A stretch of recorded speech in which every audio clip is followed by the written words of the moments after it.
Bonjour à tous et merci de me rejoindre dans ce deuxième podcast. C'est un podcast consacré, comme vous le voyez, à Scrum, enfin pour ceux qui regardent la vidéo. Cette méthodologie Scrum, c'est une méthodologie dont on me parle très régulièrement, que personnellement j'utilise en gros tous les jours, que beaucoup de personnes utilisent et de plus en plus de personnes utilisent. Et malgré ça, j'ai quand même énormément de questions consacrées à Scrum. Et donc, je me disais que faire un podcast dédicacé à cette méthodologie pour pouvoir expliquer de manière générale comment ça fonctionne et puis ensuite de pouvoir l'intégrer dans les outils de Microsoft, donc notamment Visual Studio et Visual Studio Online, je me dis que c'est quelque chose qui peut être intéressant. Et donc, je me base pour ça sur le guide officiel. Donc, c'est pour ça que j'ai intitulé ce podcast le guide Scrum, le résumé. On ne va pas repasser non plus toutes les pages du guide officiel. Vous pouvez le retrouver sur le site scrumguides.org et vous pouvez le télécharger en plusieurs langues, dont le français, bien entendu, sur lequel on va pouvoir se baser aujourd'hui. Donc, déjà au préalable, on va peut-être définir rapidement ce qu'est Scrum, ce qu'est cette méthodologie. Alors Scrum, c'est assez simple. Au départ, c'est juste un cadre de travail qui permet de répondre à des problématiques qui, comme vous le savez, comme moi, au niveau de l'informatique, ces problématiques changent très fréquemment, tous les jours, toutes les semaines. Et donc l'idée, c'est d'avoir une méthode de travail en équipe qui permet d'évoluer facilement tout en livrant des produits de qualité. Alors le point principal de Scrum, c'est il est très léger. Il y a très peu de règles et très peu de concepts à devoir maîtriser pour pouvoir l'utiliser, par rapport à d'autres méthodes notamment. Il est très simple du coup à comprendre, mais alors il peut s'avérer quand même parfois assez difficile à maîtriser, notamment dans toute une série de petites exceptions. Que se passe-t-il lorsqu'on n'arrive pas à réaliser tel type de tâche, à ce qu'on n'arrive pas à la faire dans les temps ou dans les budgets, etc. Donc comment on va pouvoir mettre tout ça en place ? Donc je vais essayer peut-être rapidement de présenter Scrum, et la manière dont nous on l'utilise, dont moi je l'utilise au quotidien dans le boulot. Alors déjà la première chose, c'est Scrum, c'est basé sur 3 piliers fondamentaux. Alors le premier pilier, qui est évidemment extrêmement important, c'est la transparence. D'abord on se base sur le fait que tout processus doit être visible par tous les participants. C'est-à-dire principalement par toute l'équipe de développement, quel que soit le développeur, quelle que soit la technique et la compétence du développeur. Tout ça doit être basé sur des standards communs. Alors le point principal, ce que j'ai mis en exemple notamment, c'est comment définir ce qu'on appelle terminé. C'est évidemment le gros point d'achoppement lorsqu'on commence un projet, si on n'a pas défini ces termes correctement. C'est quand on demande à un développeur de terminer une tâche, lui il va considérer qu'elle est terminée à partir du moment où son petit développement entre guillemets est terminé, il a été validé, il a été testé. Est-ce que c'est la même signification pour le responsable, pour les autres membres de l'équipe? Est-ce qu'il y a besoin d'utiliser d'autres éléments de style? Est-ce qu'il faut faire une documentation? Est-ce qu'il faut intégrer d'autres tests de plus grande ampleur, des tests fonctionnels, etc. Donc ça dépend des équipes, mais la définition même de terminer doit être prédéfinie, doit être définie dès le départ, dès le début du projet, pour éviter évidemment tous les problèmes ensuite. Le deuxième pilier très très important aussi, c'est tout ce qui est inspection. C'est-à-dire qu'on doit fréquemment inspecter, vérifier l'avancement et ce qu'on appellera, on va voir par après, les artefacts Scrum. C'est-à-dire qu'on doit très régulièrement venir vérifier si le projet avance bien, si on respecte bien les tâches qui sont demandées, les délais qui ont été préparés pour pouvoir réaliser ces différentes tâches. Et donc on doit avoir des tâches de vérification, des points clés, des moments clés pour pouvoir vérifier. Et donc Scrum prévoit ce genre d'étapes indispensables au projet. Et alors le dernier point, le dernier pilier, qui est, je pense en général souvent celui-là qu'on se rappelle lorsqu'on parle à quelqu'un de cette méthodologie Scrum qui fait partie des méthodologies agiles, c'est tout ce qui est adaptation. Et donc l'idée c'est, il faut ajuster le projet dès que possible, ajuster les tâches, ajuster le développement dès qu'on sent qu'il y a une dérive par rapport soit à la demande du client, soit par rapport aux besoins techniques, aux demandes techniques, aux évolutions éventuelles qui peuvent arriver. Et donc automatiquement, dès le démarrage du projet, on va avoir des étapes pour pouvoir vérifier si on ne doit pas adapter, si on ne doit pas changer les étapes du projet.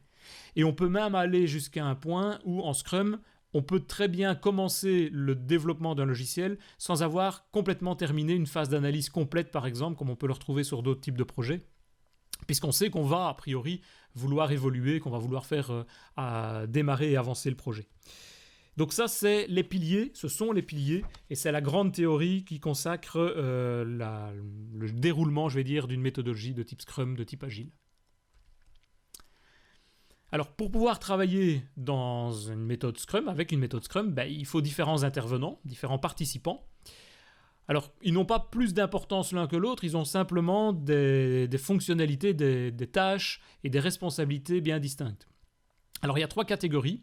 Il y a d'abord le Product Owner, qui doit être une seule personne. On ne peut pas avoir un groupe de personnes qui vont définir le produit et les différentes orientations du produit. Donc il y a une personne qui doit être chargée de faire la définition de ce produit, c'est ce qu'on appelle donc le Product Owner, qui est une personne orientée business. Moi j'ai souvent tendance à l'appeler par rapport à d'autres méthodologies plutôt une sorte de chef de projet. C'est pas exactement la même chose, mais je trouve que ça ressemble un petit peu à ça. Donc c'est la personne qui va, par exemple, être en relation avec le client, qui va savoir ce qu'on va devoir développer, qui va mettre en place tout ça, qui va pouvoir réenvoyer vers le client les différents feedbacks que les développeurs ont émis sur des points techniques, sur les évolutions éventuelles. Et donc il va, en fonction des demandes du client, en fonction des demandes de l'équipe, venir créer ce qu'on appelle un product backlog, c'est-à-dire une liste de tâches, d'items, d'éléments du produit qu'on va devoir développer, qu'on va vouloir faire évoluer pendant toutes les différentes tâches du projet. Et donc en français, ce qu'on appelle un carnet de produits correspondant au product backlog. Ce product owner, évidemment, il va se baser sur une équipe de développement, le development team. Scrum prévoit que cette équipe, pour qu'on puisse fonctionner de manière correcte, c'est une équipe qui doit varier entre 2 personnes et un maximum 9 personnes. Au-delà, il y a trop de personnes à devoir gérer dans l'équipe et ça devient trop compliqué pour pouvoir utiliser cette philosophie Scrum. Alors si on a de très gros projets, ce qui est toujours envisageable évidemment, c'est de découper le gros projet en petits morceaux et de venir ensuite faire chaque petit morceau une équipe Scrum et un développement dédicacé, et puis un projet Scrum pour pouvoir venir rassembler les différents morceaux développés par les différentes équipes et par les différents projets en question. Donc, l'équipe de développement, c'est entre 2 et 9 personnes, donc un groupement de personnes qui sont tous professionnels et auto-organisés. Alors ça fait souvent très peur au management. C'est auto-organisé, ça veut dire que c'est l'équipe qui va développer et ça va être aussi l'équipe qui va être responsable du résultat. Donc il n'y aura pas moyen de dire il y a un problème sur un développement, il y a un problème sur un élément, c'est de la faute de monsieur X ou de monsieur Y. Non, c'est l'entièreté de l'équipe qui doit résoudre les problèmes, qui doit développer la solution et mettre tout ça en place. Donc c'est une équipe de professionnels auto-organisés qui doit évidemment avoir toutes les compétences pour pouvoir faire le développement du logiciel qui va être demandé. Donc si on a besoin d'un designer, si on a besoin d'un développeur .NET, si on a besoin d'un développeur HTML, etc., tout ça, toutes ces personnes-là vont devoir évidemment faire partie de l'équipe. Alors chose importante, c'est que l'équipe, elle est responsable de développer, mais de fournir en résultat ce qu'on appellera un incrément. C'est-à-dire, à chaque fin de cycle du développement, on verra par après, ça peut être par exemple au bout d'une semaine ou de 2 semaines, l'équipe doit être capable de fournir un produit qui ne répondra pas évidemment à tout ce qu'on va devoir fournir au client au bout de peut-être 1 année, 2 ans de développement, mais au bout de la semaine, tout ce qui aurait été défini va devoir être livrable, entre guillemets, on devrait pouvoir le livrer au client, et c'est ce qu'on appelle donc un incrément. Donc toutes les opérations de qualité, de testing, toutes les opérations classiques, que ce soit de la documentation et autres, demandées par le product owner et donc par le client final, vont devoir être réalisées au quotidien, au jour le jour, pour arriver en fin de semaine ou en fin de 15 jours ou en fin de mois à avoir quelque chose qui correspond et avoir une version livrable au client si nécessaire. Elle ne sera pas obligatoirement livrable, ça sera toujours à la discrétion du product owner de décider si on fait cette livraison ou pas, mais potentiellement l'équipe de développement doit fournir un processus de qualité suffisant. Et alors pour coordonner tout ça, pour vérifier que les règles Scrum sont bien appliquées, il y a ce qu'on appelle un Scrum Master, une personne qui est en général ce qu'on appelle un facilitateur, un coach, qui est là plus pour répondre aux questions. Il n'est pas là pour développer, il n'est pas là pour déterminer quels sont les points du produit à devoir mettre en priorité par rapport à d'autres points, à d'autres éléments du produit, mais il est là simplement pour vérifier si la méthodologie qui correspond à Scrum, à la méthodologie agile, est bien appliquée, si on respecte bien les règles, si on respecte bien les différents artefacts qui sont demandés, la mise en place des incréments et ainsi de suite.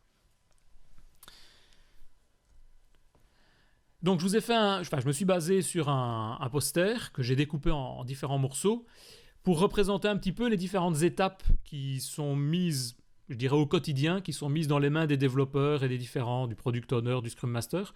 Alors vous pouvez retrouver ce poster que je trouvais très intéressant sur le site scrum-poster.com. C'est une société qui a développé ce poster assez clair. Et donc la première étape dans ce diagramme, la première étape c'est, on a des idées pour pouvoir concevoir un logiciel. Alors souvent les idées viennent du client final, ça peut venir aussi du product owner qui discute avec le client. Et donc ces idées vont devoir être mises sur papier, vont devoir être définies dans une liste, ce que j'ai appelé tout à l'heure et ce que j'appelle toujours le product backlog. Et donc on va créer ce qu'on appelle des user stories, donc des histoires que le product owner va écrire de manière suffisamment claire et suffisamment compréhensible pour qu'évidemment les développeurs puissent les utiliser et les développer ensuite.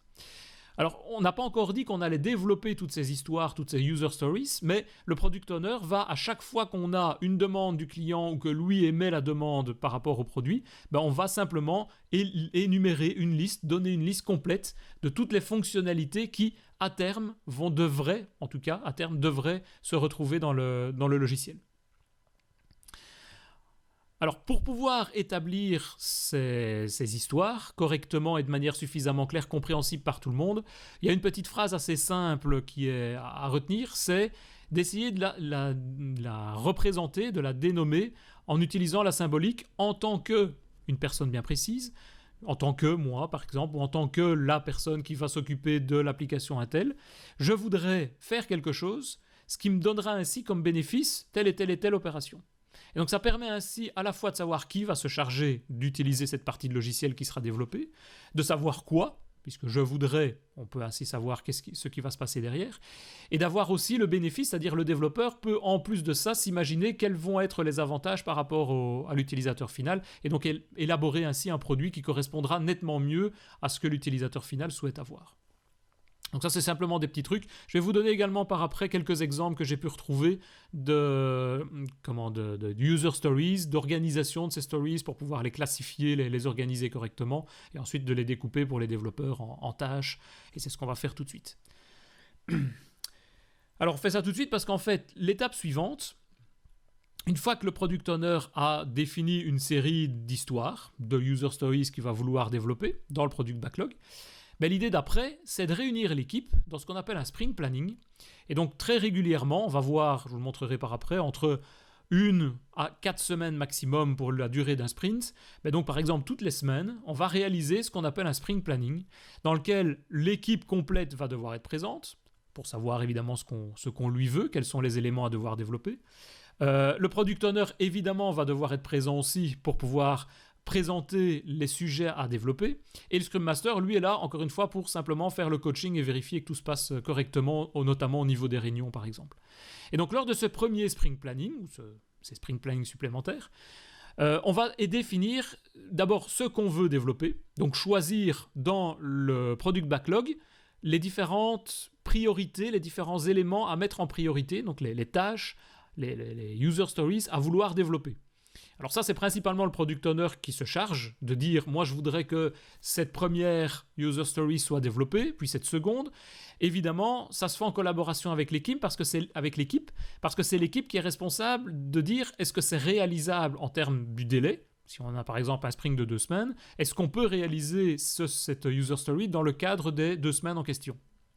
Et là, il y a toute une série de possibilités, notamment la possibilité de jouer avec un jeu de cartes de style Spring Poker ou Agile Poker qui permet d'évaluer, de donner des évaluations un peu plus adaptées par rapport aux tâches.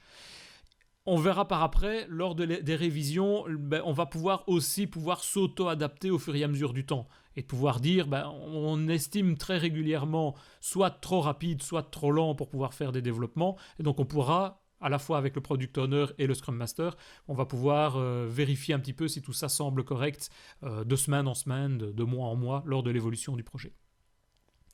Donc la première chose, c'est le Product Owner détermine quelles sont les priorités parmi le Product Backlog, quelles sont les priorités à vouloir utiliser, à vouloir développer.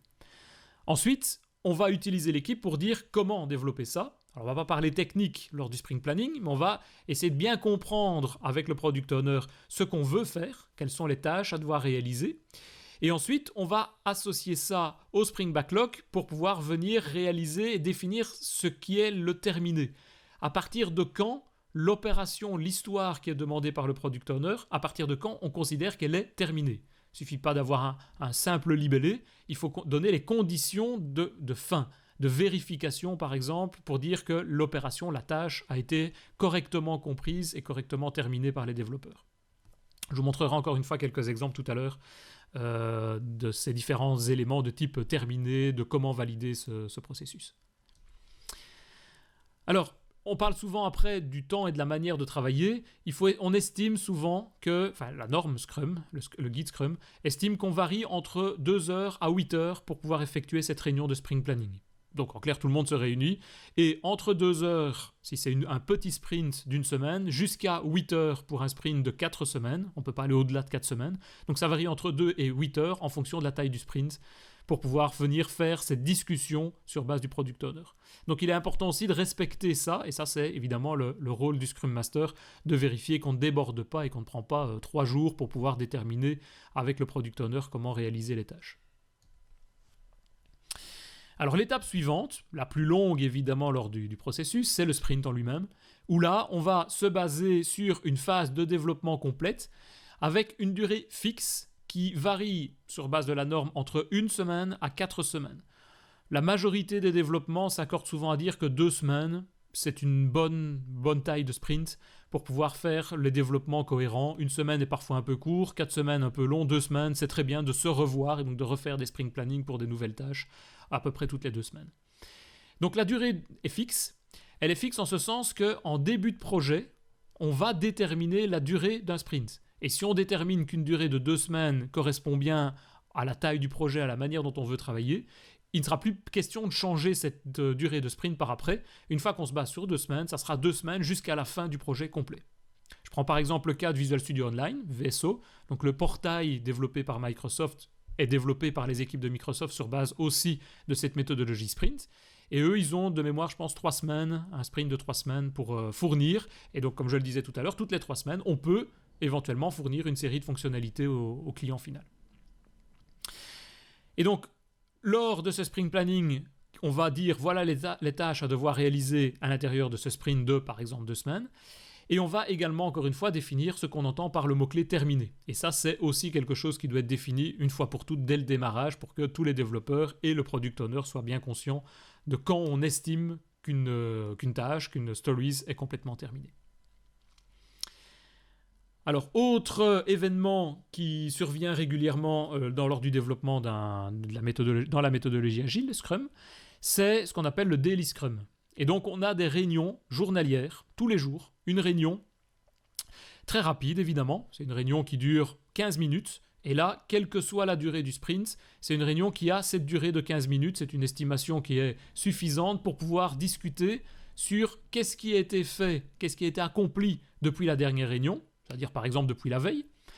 Qu'est-ce qui sera fait avant la prochaine réunion, donc le lendemain, donc aujourd'hui. Imaginons, nous on fait ça tous les jours au matin, c'est ce que j'appelle moi la réunion café, c'est-à-dire lors de la pause café, quand on arrive le matin, on prend une tasse de café et on discute avec l'équipe de ce qui va se passer pendant la journée et de ce qui a été fait la journée d'hier. Et donc ça permet ainsi à ce que tous les développeurs, en 15 minutes, soient au courant de ce que le collègue a déjà réalisé, des problèmes éventuels qu'il peut avoir, quels sont les obstacles, etc. Donc voir un petit peu comment faire évoluer.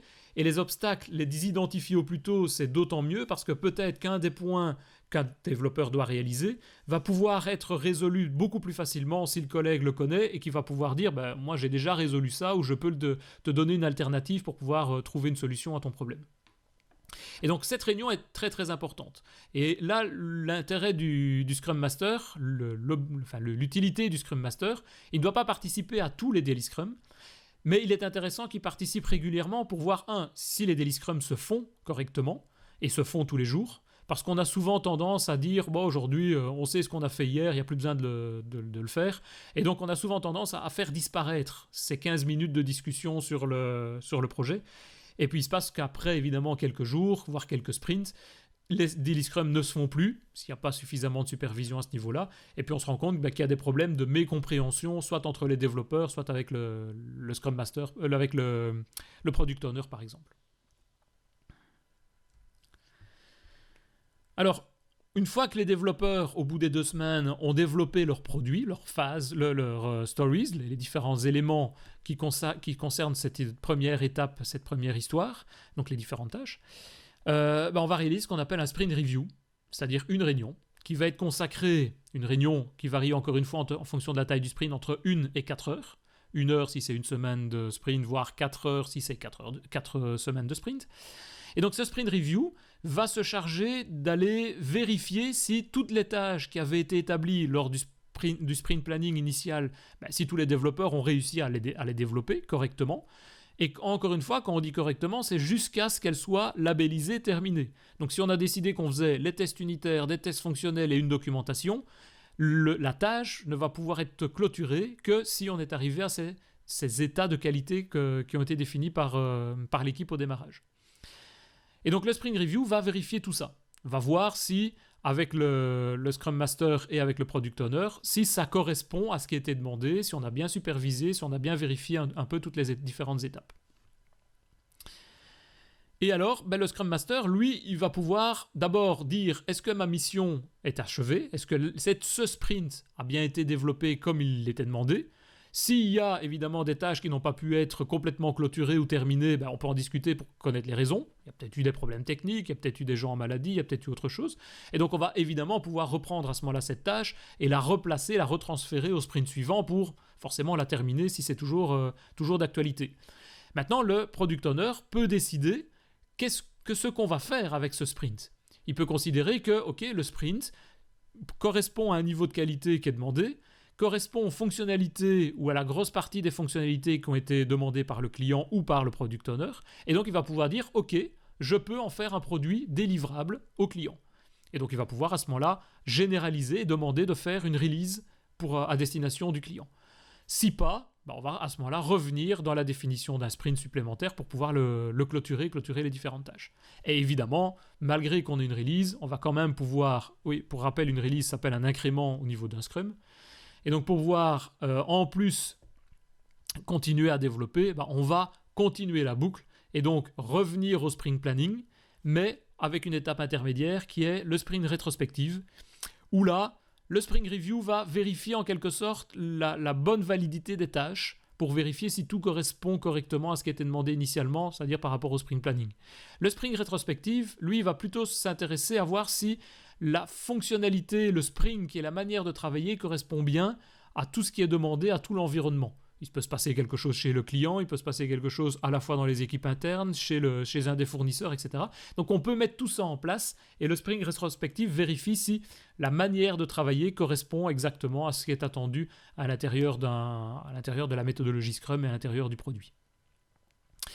Et après cette phase sprint rétrospective, on revient dans un deuxième sprint planning, on redéfinit les nouvelles tâches sur base de product backlog et des stories qu'on veut vouloir développer, et on est reparti pour une boucle supplémentaire de sprint avec les daily scrum chaque jour, d'un sprint review, d'une validation, etc., etc. Alors nous, en pratique, il faut savoir que souvent le sprint rétrospectif se base entre 3/4 d'heure à 3 heures de réunion, pour pouvoir vérifier un petit peu tous ces éléments d'avancement. Ça dépend entre 3/4 d'heure et 3 heures, c'est en fonction plutôt de la manière dont la réunion va avancer, la manière dont le projet avance sur le long terme. Régulièrement, nous, ce qu'on fait, c'est qu'on essaye un petit peu de combiner et de faire, par exemple, le lundi matin, de faire un sprint review sur ce qui a été fait la semaine d'avant, de faire le sprint rétrospectif pour voir un petit peu l'état d'avancement, et de terminer la réunion par un sprint planning. Alors en fonction du temps, en fonction de la durée du sprint, ça prend soit toute la matinée, soit ça déborde un petit peu. Mais donc ça permet de centraliser à la fois la revue et le sprint planning sur une seule réunion. C'est quand même parfois plus simple, mais ça c'est de manière purement personnelle par rapport à devoir définir des réunions successives au milieu de la semaine par exemple. Donc voilà, alors Microsoft fournit une solution qui permet d'aider un petit peu tout ce processus agile. La solution, beaucoup de gens la connaissent, c'est maintenant Visual Studio Online, qui est la version cloud, la version hébergée de Team Foundation Server. Donc tout ce que je vais présenter ici existe à la fois dans TFS, dernière version 2015 par exemple, mais est disponible directement sur le site visualstudio.com où vous pouvez créer, si ce n'est pas déjà fait, vous pouvez créer un compte et pouvoir le tester. Je ferai éventuellement une petite présentation à un autre podcast consacré à Visual Studio Online s'il y a des intérêts. Mais donc, on peut y créer très rapidement un espace d'hébergement de code source et un espace qui permet de gérer les processus agiles et donc de montrer un petit peu comment, dans Visual Studio Online, on peut utiliser à la fois Scrum, voire d'autres processus. Mais Scrum est évidemment représenté aussi. Alors, il faut savoir que dans Visual Studio Online, on parle de ce qu'on appelle des work items. Un work item, c'est une unité. Ça peut être tout ce que vous voyez sur le slide si vous avez la vidéo devant les yeux. C'est à la fois ce qu'on appelle des stories, comme j'en ai déjà parlé, des tâches, ça peut être des bugs, ça peut être des features, etc. Ça, c'est ce qu'on appelle un work items et ils sont qualifiés à la création, soit d'une feature, d'une stories et autres.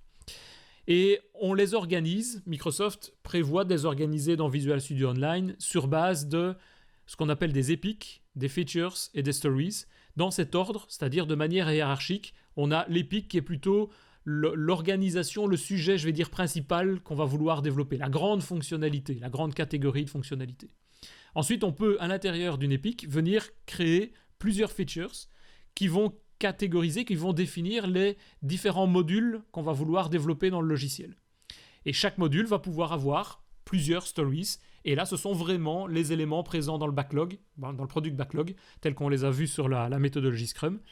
Et donc, on va pouvoir ainsi classifier par l'intermédiaire des stories, des features et des epics, de pouvoir classer et non pas avoir une liste qui, au bout de peut-être de quelques mois, va devenir très exorbitante. On va pouvoir venir classer les différentes stories en features et en epics pour pouvoir les retrouver plus simplement à l'intérieur de notre outil de développement. Et donc, en dessous de ces stories, qui sont dans le product backlog, lors de la phase, par exemple, de sprint planning, avec les développeurs, on va créer les tâches. Et on va venir définir les tâches techniques à développer pour pouvoir réaliser la stories qui aurait été choisie dans le product backlog et choisie par le product owner. Donc les tâches, ce sont les tâches qui vont être associées aux développeurs. L'ensemble des développeurs vont se répartir les différentes tâches. Une tâche est associée à un développeur. Et une fois que le développeur a terminé sa tâche, il la résout. La tâche va passer ainsi dans une colonne, par exemple, dans un tableau quadrillé, je vais dire, dans une colonne de type tâche résolue, ce qui permet très facilement, à la fois au product backlog, à un chef de projet externe et autres, de voir un petit peu l'état d'avancement du produit. Et lorsque toutes les tâches ont été résolues pour pouvoir réaliser l'histoire, le stories, on va à ce moment-là pouvoir résoudre le stories en question. Alors la tâche, on peut également, dans Visual Studio Online, on peut la décomposer en une série de sous-tâches, ce qu'on appelle des issues. Et donc si le développeur estime qu'une tâche, on estime en général au niveau de Scrum qu'une tâche ne peut pas dépasser quelques heures, voire quelques jours maximum. Donc une tâche de 3 jours, 4 jours, c'est vraiment un très très grand maximum pour pouvoir développer la tâche. Si vous avez besoin de plus de temps, il va falloir créer plusieurs tâches et la décomposer en plusieurs morceaux. Si malgré tout une tâche de par exemple 8 heures, un développeur estime qu'il voudrait lui la décomposer en multitude d'éléments pour pouvoir avoir plus simple à la gérer, il peut à ce moment-là lui-même venir créer des issues à l'intérieur de Visual Studio Online. Et évidemment, dans la vie du produit, on va pouvoir créer aussi des bugs, puisqu'un logiciel sans bug, à ma connaissance, ça n'existe pas. Et donc on va pouvoir créer des bugs qui vont venir aussi se placer dans le backlog pour pouvoir être associés aux stories, aux tâches éventuellement qu'aurait généré le bug. Et la manière dont fonctionne Visual Studio Online, c'est que lorsqu'on détecte un bug, par exemple par une équipe de testeurs, le bug est créé, c'est le but, mais ensuite on vient créer des sous-tâches associées à ce bug pour pouvoir résoudre le bug. C'est-à-dire on ne résout pas, ce n'est pas une tâche de résolution et de travail, le bug est la tâche de définition du problème. Et ensuite, on vient placer des tâches en dessous qui vont venir résoudre le bug en question. Et lorsqu'on aura résolu là ou les tâches, on va pouvoir à ce moment-là clôturer le bug si évidemment il a été testé correctement par l'équipe de testing. L'avantage de ça, c'est qu'un bug détecté, on va pouvoir par exemple définir 3 tâches pour associer à 3 développeurs distincts. Ce n'est pas nécessairement le même développeur qui est à l'origine ou un seul développeur qui est à l'origine du problème du bug. Alors quelques exemples. Imaginons un cas qui n'a rien à voir avec l'informatique, mais qui est peut-être de bon ton pour le moment, qui est je souhaite passer une semaine au bord de la mer. Ça, c'est l'élément de type Epic. Donc, j'ai repris les mêmes couleurs que celles qui sont utilisées dans Visual Studio Online et celles qui étaient sur le transparent précédent, c'est-à-dire l'orange au niveau de Visual Studio Online correspond à un work item, à un élément de type Epic. Et donc, on voit que c'est quelque chose d'assez général. J'ai une opération, une tâche, une demande, une fonctionnalité, passer une semaine au bord de la mer, qui est cette demande de mon client final. Et mon product owner vient définir que pour pouvoir passer une semaine au bord de la mer, il y a différentes stories à devoir définir. Alors il y a différentes features par exemple à devoir définir. La première, c'est pour pouvoir se passer cette semaine, je dois réserver un hôtel, réserver des jours de congé. Je dois y aller, j'ai le trajet, je dois y séjourner et je dois rentrer. Ça va me permettre de faire un petit peu toute ma semaine complète. Alors, si je prends la feature réservée, je vais pouvoir la décomposer en différentes étapes également, qui est, par exemple, je dois caler mes congés avec ceux de la famille, je dois trouver une ville ou une région pour passer mes vacances, je dois trouver un appartement. Si c'est séjourner, par exemple, je vais devoir passer des demi-journées à la plage, je vais faire des courses, je vais visiter la région, donc je vais mettre un petit peu les différentes étapes, les différents points que je vais vouloir développer dans mon logiciel ou développer dans mon processus Scrum que je vais mettre en place. Et ensuite, derrière chacune des stories que je vais mettre ici en place, par exemple passer des demi-journées à la plage, je vais pouvoir décomposer les tâches pour pouvoir réaliser comment je vais passer une demi-journée à la plage. La première tâche que le développeur va devoir réaliser dans son processus, c'est par exemple, je vais préparer les serviettes de plage. Puis je vais m'enduire de crème solaire. Puis je vais prendre des seaux, des pelles, des râteaux, des bouées, je vais trouver une place au bord de l'eau, je vais aller à la plage, je vais trouver une place au bord de l'eau, je vais déplier la serviette, etc., etc. Donc ça, c'est toutes les étapes qu'on va pouvoir fournir dans les mains du développeur pour dire voilà comment faire pour pouvoir préparer les serviettes à la plage. Le développeur est censé pouvoir expliquer comment réaliser cette opération. Alors si on se met de manière plus concrète dans Visual Studio Online, on a des outils graphiques et dans le portail, on a des outils très simples qui permettent de créer très rapidement, en quelques secondes, de créer des éléments, des items dans le Product Backlog. Et donc on a par exemple un onglet Backlog dans lequel je vais pouvoir, en appuyant sur un petit plus ou directement mettre le titre, venir créer les features, éventuellement les epics si on le souhaite, les features, les stories, et venir décrire avec un titre, voire avec des informations plus complètes à l'intérieur. Également, je vais pouvoir ensuite utiliser ce qu'on appelle un board complet, un board de style Kanban, si on utilise par exemple d'autres termes dans d'autres méthodologies, qui est un board, c'est-à-dire une vue post-it, moi ce que j'appelle la vue post-it, qui est souvent utilisée, ici elle sera en vue post-it, mais sous forme de manière électronique, sous forme d'écran. Et donc en pratique, par exemple, moi ce que je fais lorsque je fais cette opération de Scrum Master, donc de supervision de tâches et de sprint planning à mon boulot, ce que je fais, j'arrive avec mon PC, je prends un vidéoprojecteur, je projette mon PC et j'affiche Visual Studio Online, le backlog et le product backlog et le board. Donc dans le product backlog, on va aller choisir les différentes stories qu'on va vouloir développer avec le product owner, on sélectionne ça. Elles apparaissent dans le board et ensuite on vient choisir les tâches techniques si elles existent déjà, soit on les crée avec les développeurs, on vient les estimer et on vient les associer aux différents développeurs qui sont présents dans l'équipe. Donc la première personne choisit sa tâche, ses tâches, en fonction de ses possibilités techniques notamment, de son temps. Et on va pouvoir ainsi développer l'entièreté de notre board et de venir voir l'évolution à la fois des différentes tâches, mais également du temps prévu. C'est-à-dire le développeur, on va lui dire, toi tu as 8 heures sur cette tâche-là, 3 heures prévues sur celle-là, 2 heures. Je vous rappelle, chose importante, que c'est l'équipe qui définit les temps, les estimations pour pouvoir réaliser les différentes tâches. Et donc si je rajoute 5 tâches à mon développeur et que chacune des tâches fait 10 heures, en une semaine, 5 tâches à 10 heures, 50 heures, ça ne va pas pouvoir tenir évidemment sur la semaine. Donc on va pouvoir réorganiser très rapidement et de manière très visuelle les différentes tâches, soit vers d'autres développeurs, soit les retirer du sprint pour dire non, s'il n'y a pas assez de temps, c'est évidemment pas possible de pouvoir le développer pour l'instant. Donc ça, Visual Studio Online nous fournit ça et on a toutes les opérations, tous les outils pour pouvoir le réaliser. L'autre chose, c'est qu'une fois qu'on crée dans le Product Backlog une Stories, il va falloir y placer du contenu pour pouvoir décrire de manière suffisamment claire à la fois aux développeurs et qu'il n'y ait pas d'ambiguïté lorsqu'on va vérifier ensuite que tout ça a été géré et a été créé correctement. Et donc, chaque work item, en fonction de son type, si c'est un work item de type story ou si c'est un work item de type task ou de type bug, on va évidemment pas avoir les mêmes informations qui sont présentes à l'écran. un bug, on va demander donnez-moi le descriptif pour pouvoir reproduire ce bug. Si c'est une stories, c'est ce qu'on a ici sur le slide qui est présenté à l'écran. Dans une stories, on a par exemple le client retire de l'argent en espèces. Ça, c'est typiquement le cas d'un développement d'un logiciel qui va devoir gérer un distributeur de billets, par exemple. Et donc, si le client retire de l'argent en espèces, qu'est-ce qu'on entend par là? Rappelez-vous de la petite phrase « En tant que client, je voudrais retirer de l'argent à un guichet automatique, ainsi, je n'ai pas à attendre au guichet de la banque. » Donc ça, c'est la petite phrase très résumée, le petit détail très rapide qui va me permettre de dire au développeur « Voilà ce que je veux faire ». Alors après, en général, on rajoute évidemment beaucoup plus de contenu de texte dans le détail pour pouvoir expliquer quels sont les tenants, les aboutissants de toute cette logique et de tout ce développement qu'on veut réaliser. Et chose évidemment très importante, c'est tout ce qui est critères d'acceptance. C'est le fameux terminé dont je parlais tout à l'heure. Critères d'acceptance, c'est à partir de quand peut-on considérer que la stories est clôturée, est terminée. Quand est-ce que le product owner va pouvoir me dire « Ok, moi j'accepte le développement ». Et quand est-ce que le développeur va faire ses tests, vérifier et dire « Ok, moi aussi je considère que ce développement a été terminé dans ce cadre-ci ».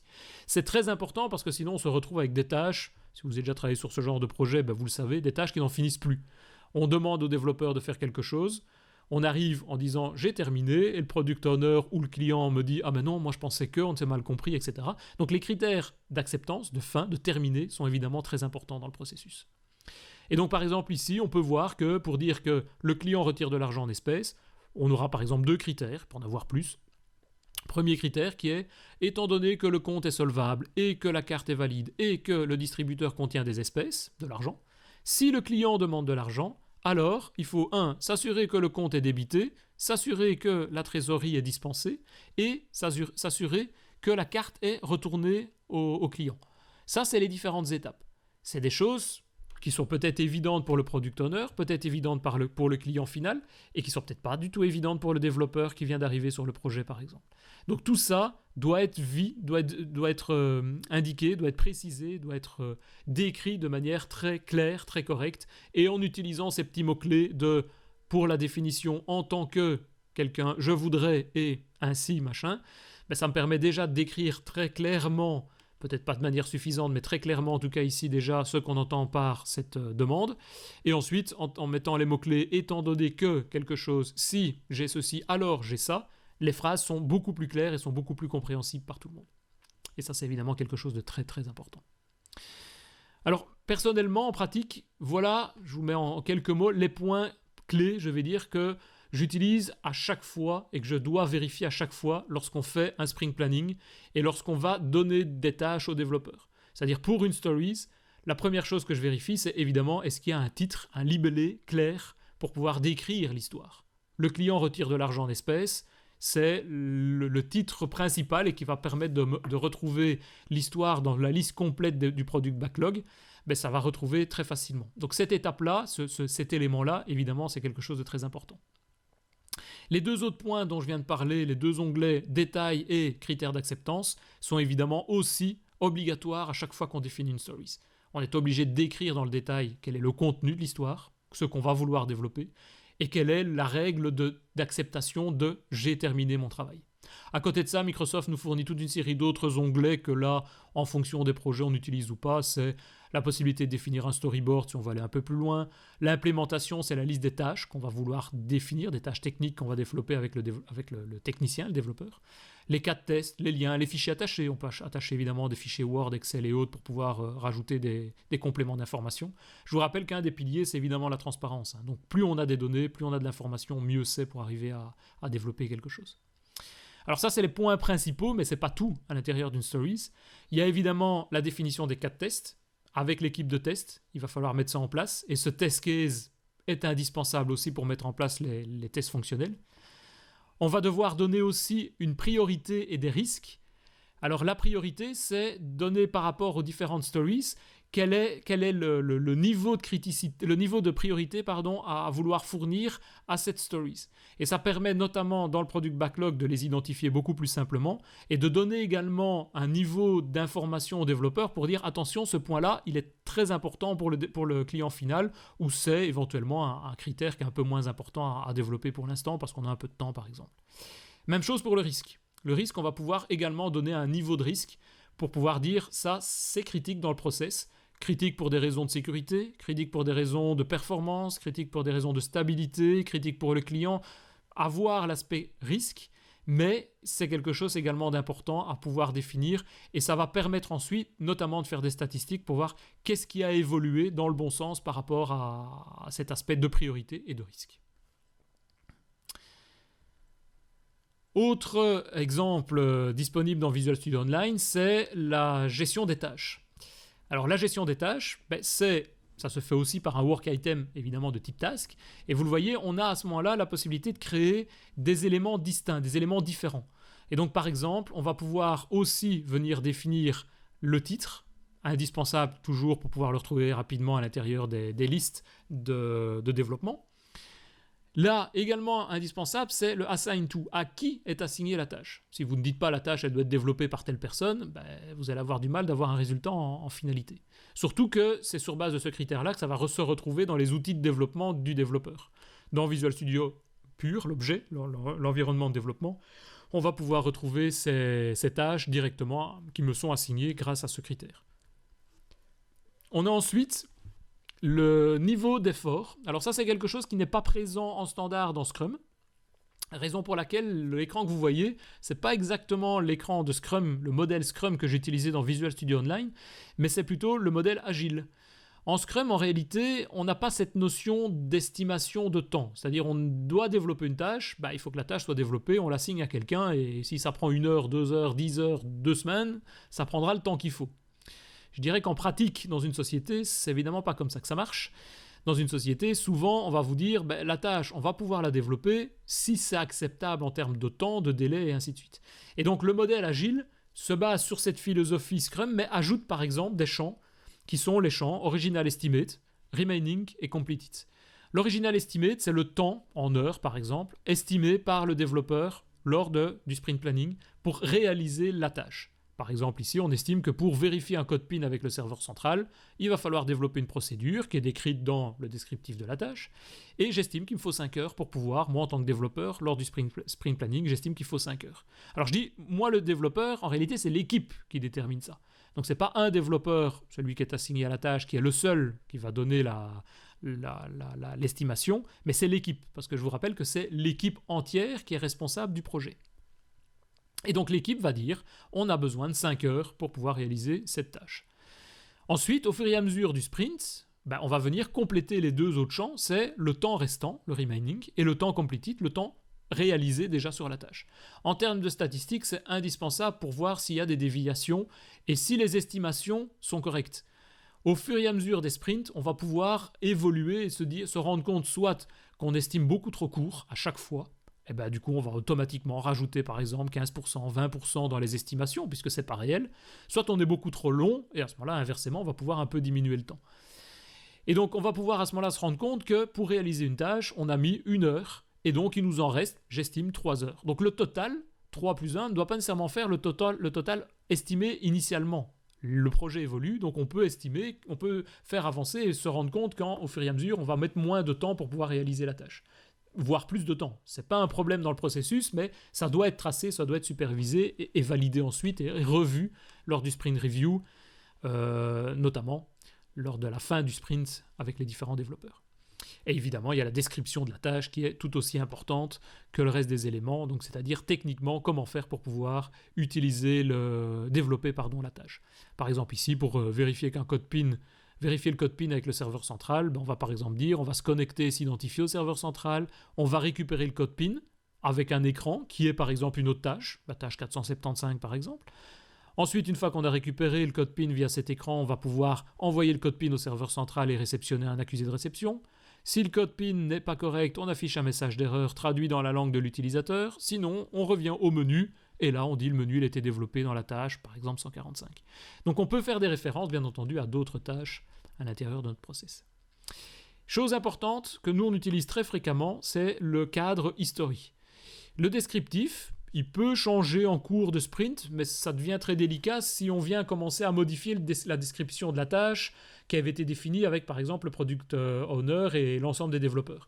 Donc, si on veut rajouter des compléments d'informations lorsqu'on développe, lorsqu'on travaille, moi en tant que développeur, en règle générale, nous, on utilise cette zone history qui vient historiser, comme son nom l'indique, vient enregistrer, archiver l'ensemble des différentes démarches que je viens rajouter. Donc si par exemple il y a un des points que je me rends compte qui n'est pas correct ou il manque quelque chose, je peux l'indiquer à cet endroit, ça va être tracé, ça va être répertorié et ça pourrait être ensuite validé ou supervisé par le product owner ou par les différentes autres personnes du sprint. Donc voilà, ça me donne ainsi ça vous donne une vue sur le guide Scrum avec les différents piliers, transparence, inspection, adaptation, très important, les différents participants, le product owner, le development team, le scrum master, les 3 intervenants, les 3 participants principaux, et l'ensemble des différents événements qui interviennent à l'intérieur d'un sprint, à l'intérieur d'un travail de type Scrum. C'est les user stories, le sprint planning, le sprint, évidemment, le daily Scrum tous les jours, 15 minutes tous les jours, devant une tasse de café si vous voulez, le sprint review, les incréments qui sont encore une fois les délivrables où le product owner va choisir s'il les délivre ou pas, et le sprint rétrospectif qui nous permettra donc de faire la révision et la revue complète de la manière dont on a travaillé à l'intérieur de ces 15 jours de travail par exemple. Donc voilà, ça vous donne une vue assez résumée, mais je pense déjà assez complète sur Scrum, basée principalement sur le guide de Scrum, donc que vous pouvez retrouver encore une fois online sur Internet. Et sachez que sur base du site par exemple scrum.org, vous avez la possibilité aussi de passer des certifications. C'est par exemple ce que j'ai fait, ce que j'ai eu la chance de faire il y a quelques mois maintenant pour devenir ce qu'on appelle Scrum Master. Et donc, sur ce que je viens de vous expliquer ici en quelques minutes, je pense que vous avez déjà reçu les bonnes bases. Après, il faut relire ça, il faut reprendre ça à tête reposée. Vous avez aussi des exemples de questions fournis par le site scrum.org. Mais je vous invite de manière très intéressante à pouvoir également passer cet examen. C'est très utile, c'est très intéressant et ça peut évidemment, vis-à-vis des clients, devenir également un point important lorsque vous remettez des travaux, de pouvoir dire que vous respectez les normes de manière vraiment validée par un organisme indépendant. Voilà, j'espère que ce petit guide vous a aidé, que vous pouvez ainsi vous lancer dans cette méthode Scrum, si ce n'est pas déjà le cas. Si c'est le cas, peut-être que vous avez appris également quelques points. En tout cas, j'espère que j'ai pu vous rendre des informations intéressantes. Si vous avez des questions, si vous avez des commentaires, n'hésitez pas. Je suis en train de mettre le site à jour, le site devapps.be, où vous avez la possibilité également de venir participer dans le forum à indiquer des commentaires, de rentrer dans la discussion. Donc contactez-moi, mettez des commentaires, j'attends vos avis. C'est un petit peu pour ça que ce podcast existe. Et j'espère en tout cas pouvoir le faire participer avec d'autres personnes d'ici quelques semaines. Je vous propose maintenant peut-être de passer à une nouvelle rubrique que j'ai décidé de faire. C'est un podcast, je vais dire, de manière intéressante, se veut peut-être à la fois instructif sur certains aspects et peut-être avoir une rubrique news. Et donc je vous propose maintenant de passer à cette rubrique actualité où j'ai pu reprendre quelques actualités des 15 derniers jours, puisque le dernier podcast date d'il y a une quinzaine de jours. Donc on va reprendre ça d'ici quelques secondes après un petit jingle.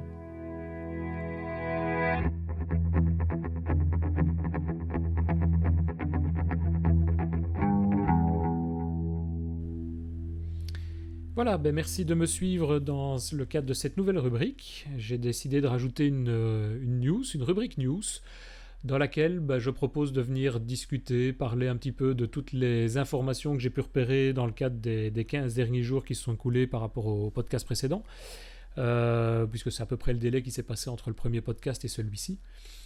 Et donc, il y a toute une série d'actualités consacrées au développement Microsoft, développement .NET, donc tout ce qui tourne autour de .NET, de Visual Studio, de Team Foundation, de TypeScript, etc. Donc tout ce qu'on peut retrouver lorsqu'on est développeur et toute une série de points, que ce soit des SDK, que ce soit des tools, des plugins, des extensions et autres, toute une série de points qui peuvent être intéressants dans la vie du développeur au quotidien. Donc une des premières infos que j'ai repérées cette semaine, C'est une information qui date du 9 juillet, distribuée par le site Visual Studio LM Rangers sur blogsmsdn.com. Je vous donnerai la liste de tous les liens d'ailleurs des différentes news que j'ai repérées dans le bas du post sur devaps.be. Donc en bas du post, vous aurez la liste des différents liens permettant d'accéder directement aux rubriques dont je suis en train de parler ici. Et donc la première chose que j'ai repérée ici, c'est une news consacrée à Visual Studio Online. Et ça tombe bien puisque c'est ce qu'on vient de parler juste à l'instant avec Scrum notamment. Donc dans Visual Studio Online, il faut savoir que les équipes de Microsoft, dans le cadre de cet outil, ils ont un sprint qui tourne de mémoire, je pense, à 3 semaines. Et donc ça veut dire que toutes les 3 semaines, on a toute une série de nouvelles fonctionnalités qui sortent et qui sont présentées. Certaines plus intéressantes, certaines plus grandes, puisque probablement que certaines prennent plus qu'un seul sprint pour être développées, mais ça nous donne toute une série d'informations intéressantes au niveau de VSO qu'on peut suivre au quotidien et faire évoluer dans le produit. Et donc la première news ici que j'ai retrouvée sur base de cet article, c'est les 5 plus cool features qui ont été notées aujourd'hui dans VSO. Et donc une des premières features, c'est ce qu'ils appellent le swim lane, donc c'est-à-dire la possibilité de rajouter dans le tableau de bord de Visual Studio Online, de rajouter une barre de collapse expand, donc une barre de réduction qui permet de venir placer au niveau du tableau de bord toute une série de tâches sur lesquelles on doit travailler. Mais quand on en a beaucoup, le tableau de bord risque de devenir parfois très rapidement, très vite encombré et très grand. Et donc on peut ainsi les regrouper par catégorie, définir ses propres catégories et venir les regrouper et venir réduire les zones pour pouvoir discuter rapidement sur les tâches qui nous restent à l'intérieur du board. Donc ça c'est une opération, je vais dire, qui est intéressante dans VSO. C'est peut-être pas celle que j'utilise le plus fréquemment, mais elle est dispo. Par contre, ça c'est une nouveauté que là j'utilise maintenant d'ailleurs très, très, très fréquemment aussi. C'est la possibilité de colorer les cartes. Donc toujours au niveau du board, donc la présentation des différentes tâches et des différentes stories présentes dans le board de VSO. On a la possibilité maintenant de définir des règles associées à des couleurs. Donc par exemple, il donne l'exemple ici, si on met des tâches de type bloqué, on les flag en tant que bloqué ou bien délayé, donc postposé, on a la possibilité de les associer à une couleur, à du rouge, à du jaune, ainsi de suite. On peut les mettre par rapport à un utilisateur, on peut les mettre par rapport à un tag. Donc les différents critères, les différents champs disponibles dans les tâches et les bugs disponibles au niveau de VSO peuvent être utilisés et intégrés dans des règles pour pouvoir en déduire des couleurs. Et on donne un ordre évidemment à ces couleurs pour savoir quelle est celle qui est prioritaire. Et donc on obtient ainsi un tableau de bord qui est beaucoup plus visuel, beaucoup plus facile à manipuler. Et ça donne évidemment toujours un aspect beaucoup plus intéressant lorsqu'on veut faire nos sprint planning. Alors ils sont beaucoup attardés sur le board dans ce sprint-ci, puisqu'ils ont rajouté également la possibilité d'agrandir, donc de maximiser le board. Et donc on l'a déjà sur certaines autres zones, notamment les tâches ou les descriptions des tâches. On a un petit bouton dans le coin supérieur droit qui permet d'agrandir la tâche.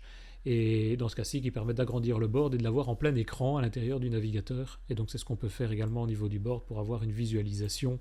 C'est ce que moi je fais régulièrement lorsqu'on fait des sprint planning, on affiche à l'écran le board, et puis ça permet ainsi d'avoir vraiment que ça et pas être entouré de toute une série d'autres choses, que ce soit la définition à côté, des epics, des stories, etc. Donc ça c'est toujours évidemment toujours bien aussi. Alors il y a toute une série d'autres petites choses que vous retrouverez sur l'article que j'ai repéré, mais enfin ça c'est les 3 points principaux moi que je trouvais intéressants. Une autre chose que j'ai pu également repérer cette semaine, et là c'est un article qui nous vient de Scott Gee, qui est une personne qui travaille chez Microsoft, un Microsoft guy. Et donc lui, il nous a recensé dans un article, dans un post de blog, la liste de tous les SDK disponibles et avec les liens directs de téléchargement. Donc ça va par exemple du dernier .NET Framework 4.6 Runtime avec les Developer Pack, Language Pack, jusqu'aux autres versions évidemment, le 5.1, 5.0, le 4, le 3.5, etc. Jusqu'à d'autres types de SDK tels que le Azure SDK, le Visual Studio SDK, le Live SDK, le Bing Map SDK. Enfin on retrouve un petit peu ainsi une liste complète de tous les SDK disponibles pour pouvoir faire nos développements. Donc si jamais on a besoin à un moment donné de retrouver un kit de développement pour pouvoir faire nos projets, on peut les retrouver très rapidement sur ce blog, sur cette page. Donc ça se retrouve sur le site scottgee.net, c'est scottge.net, et c'est à la date du 4 juillet 2015. Donc je vais évidemment, encore une fois, je remettrai le lien direct sur le post, ça sera quand même plus simple. Alors, une autre news que j'ai vu passer également, et celle-là, tout le monde, à mon avis, l'a vu passer aussi, c'est la sortie de Visual Studio 2015 qui sort dans quelques jours, c'est-à-dire le lundi prochain, le 20 juillet. Et Microsoft va pouvoir nous mettre une présentation et la présentation de la sortie et des différentes vidéos, des nouveautés qui seront mises en ligne en live. Et donc on retrouvera tout ça sur le site channel9.msdn.com/Visual Studio. Donc c'est-à-dire qu'à partir de lundi 20, donc ce lundi 17h30 heure française, heure belge, on va pouvoir directement se connecter sur le site et je suppose que comme moi, vous allez pouvoir à la fois utiliser Visual Studio dernière version, mais également voir les nouveautés. On en connaît déjà une bonne partie, mais peut-être qu'il y aura aussi des nouvelles surprises qui seront intégrées dans cette toute dernière release, cette toute dernière version. Une autre petite info, et là c'est plus un plugin, une extension pour Visual Studio qui peut être intéressante. J'ai repéré ça, moi je trouve que ça peut être utile, je l'ai installé chez moi maintenant. C'est le XAML Styler qu'on retrouve donc sur le site Visual Studio Gallery.msdnmicrosoft.com.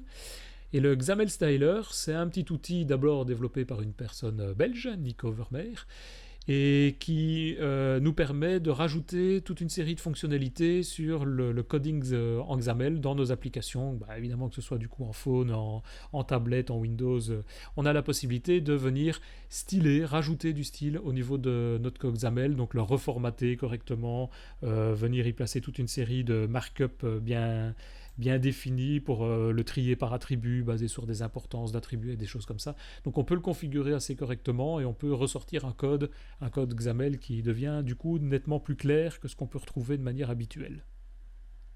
Donc ça c'est un petit plugin toujours intéressant à avoir sous la main et c'est la version 1.6 qui vient de sortir il y a quelques jours. Le 15 juillet je vois sur le site. Autre chose, et là c'est plus une news générale, mais probablement que beaucoup d'entre vous ont entendu parler d'abord du nombre de personnes qui ont été licenciées il y a quelques jours chez Microsoft. On a reçu la news avec un article publié sur ZDNet avec une interview de Satya Nadella, donc le patron de Microsoft. Où là on a eu la confirmation que Microsoft ne souhaitait pas abandonner le mobile puisqu'il y avait eu des rumeurs dans ce sens, bien au contraire, et donc vous avez un article qui décrit un petit peu tout ça. C'est d'abord pourquoi la suppression des 7800 postes au sein de la division, et que non, Windows Phone n'est pas mort, qu'ils vont pouvoir continuer à faire le développement de l'application, du système, etc. Donc on retrouve un petit peu tout cet article traduit ici sur le monwindowsphone.com, mais dont le site vient de ZDNet ou The Verge, non ZDNet.com. The Verge a retransmis l'information ensuite. Autre news repérée cette semaine, c'est consacré à Windows 10 SDK. Donc une nouvelle version du SDK de Windows 10 en version preview 10.166 vient de sortir. Et donc, si vous avez besoin de faire du développement vraiment dédicacé à Windows 10 avec les tools fournis dans le SDK, via le Windows 10 Insight Preview, vous avez la possibilité de télécharger, en jonction avec évidemment la dernière version de Windows 10, vous avez la possibilité de télécharger aussi le nouveau SDK qui contient toute une série, je ne vais pas rentrer dans les détails, mais toute une série de nouvelles fonctionnalités, de nouveaux outils qui vont nous permettre de développer encore mieux à l'intérieur de nos environnements de développement habituels. Une news qui va peut-être intéresser un peu plus de monde et de manière un peu plus généraliste, ça c'est une information qui nous vient d'Eric Lickman, qui est publié sur le site aussi msdn.com, sur le blog d'MSDN, et qui reprend en fait une liste avec des dizaines et à mon avis plutôt des centaines de livres téléchargeables gratuitement, qui couvrent à peu près tous les domaines. Donc ça va de Windows 10, Windows 8.1, Windows 8, Windows 7, Office 2013, SharePoint, Dynamics, PowerShell, Exchange, Lync, System Center, Azure, SQL Server, etc. etc. Et donc vous allez pouvoir les télécharger soit tout en une fois et pouvoir passer et faire des lectures agréables sur les plages, ou bien également la possibilité de les télécharger individuellement. Donc vous avez le format PDF, en général le format EPUB ou le format Mobi pour les mettre sur des liseuses. Donc vous pourrez reprendre tout ça, et je vois par exemple parmi ici Fondamental d'Azure ou Azure Machine Learning. Donc vous avez une multitude de documents et de bouquins à lire dans le courant de ce mois d'août. Alors, quelques petites news un peu plus rigolotes. La première, c'est consacrée à TypeScript. Si vous avez envie de vous déporter aux US, d'aller dans le campus de Microsoft, sachez que l'équipe TypeScript et donc de Microsoft recrute. Vous avez envie de changer de boulot, rien ne vous empêche d'aller donc travailler là-bas et de publier, poster votre candidature en tout cas. Et donc vous retrouvez cette information sur le site toujours msdn.com, le blog, rubrique TypeScript. Et donc c'est si vous avez envie de travailler sur le compilateur, sur l'éditeur, VS Code, Sublime et autres avec l'intégration TypeScript. Si vous avez envie de faire le design de TypeScript et autres, vous allez pouvoir éventuellement retrouver toute l'équipe existante et vous mêler à cette équipe. Bon, évidemment, après, il faut publier votre CV, le poster. Il y a le lien pour envoyer votre résumé, votre CV directement à l'adresse de Microsoft, TypeScript, jobs@microsoft.com. Et dernière petite news pour aujourd'hui, c'est une news consacrée à l'équipe Glimpse Team, qui rejoint Microsoft également. Et ça, c'est une équipe de quelques personnes qui a développé une sorte de plugin, de composants qui s'intègrent à la fois en front-end dans les pages web, mais surtout en ASP.NET, soit MVC, soit ASP.NET classique, et qui permettent de simplifier tout ce qui est debugging. Debugging plutôt statistique et en partie debugging, c'est-à-dire ça vous affiche des informations sur le temps d'exécution de votre page, le trafic utilisé pour pouvoir afficher votre page, le nombre de requêtes qui ont été enclenchées. Si vous faites des connexions sur des serveurs en ASP, vous avez la possibilité de récupérer aussi tout ce qui est requêtes SQL qui ont été exécutées sur le serveur, etc. Donc c'est pas très compliqué à mettre en route et ça peut vous donner éventuellement pas mal d'informations complémentaires pour pouvoir l'installer à l'intérieur de vos projets et pour pouvoir tester efficacement et valider efficacement vos différents développements web. Donc voilà, ça fait donc quelques petites news que j'ai pu repérer et que vous allez pouvoir retrouver sur le post, sur le blog, sur l'adresse devaps.be. Donc donnez-moi vos commentaires, si vous avez d'autres news, n'hésitez pas à me les envoyer, j'essaierai de mettre tout ça en place. J'essaierai peut-être aussi rapidement de voir pour des prochains podcasts, de faire des interviews, du moins d'être à plusieurs à l'intérieur du podcast, ça peut toujours être sympa plutôt que de parler tout seul, de pouvoir dialoguer avec d'autres. Donc si vous avez des idées de podcasts, de sujets, toujours consacrés à .NET et Techno Microsoft, contactez-moi. Toutes mes coordonnées se trouvent sur le site devaps.be, mais également sur Twitter, Denis Voituron. Donc vous allez pouvoir retrouver toutes mes coordonnées, tous mes tweets et toutes les infos à ce niveau-là. Voilà, je vous remercie beaucoup. J'espère pouvoir vous retrouver nombreux dans une quinzaine de jours pour un nouveau podcast. Et d'ici là, portez-vous bien. À bientôt. Merci.